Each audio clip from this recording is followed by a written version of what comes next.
Les lois non écrites sont souvent plus fortes que les lois écrites. Nous observons ce phénomène par la propagation débridée de l'écriture inclusive, dont la manifestation la plus courante est le recours au point médian. On en voit partout. Ne cherchez pas une règle de français qui concerne cette nouvelle habitude, il n'y en a pas. Les adeptes du point médian ne font pas de la linguistique, ils font de l'idéologie. 30 linguistes ont signé une lettre pour dénoncer cette pratique, mais quand Radio-Canada a réalisé une entrevue sur le sujet, ce n'est pas un linguiste qu'on a invité, mais un militant d'une certaine idéologie. Et la tendance est tellement forte que le ministère de la langue française a senti le besoin d'émettre une directive pour contrer cette dérive chez les fonctionnaires. La directive du ministère précise: les communications gouvernementales ne pourront pas contenir les expressions iel, tous, celle, mix ou frère. Les doublets abrégés, par exemple, administrateur-trice ou agent.e.s, ne pourront être utilisés. Le ministre Roberge a expliqué que de plus en plus de fonctionnaires avaient recours à l'écriture inclusive et que cela menait à une incohérence dans les communications.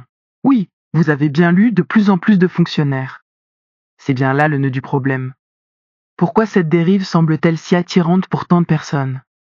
On s'attendrait à trouver des alliés chez les défenseurs habituels de la langue française. Mais on y découvre plutôt Société des écrivains.e.sde La Mauricie. Association des professeurs.e.s de français. Défendre les droits des écrivains.e, UNEC. Poète présent.e.s, Festival Poésie Trois-Rivières. Je suis enseignant.e, organisme école positive. Technicien.ne, Cégep Tête-Fort. Auteur ICE, Salon du livre de l'Estrie. Auteur.e.s, Prix Clément Marchand. Invité.e.s, SSJB Mauricie. quand ces attaques à notre langue viennent de ceux qui devraient la défendre, il me revient toujours cette phrase de Félix Leclerc. Où est-ce qu'il est notre chauffeur de fournaise? Il vend notre bois dehors.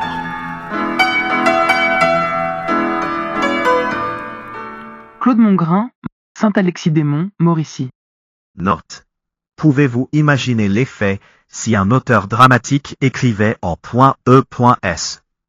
Imaginez un personnage sur scène livrer sa performance en .e.s.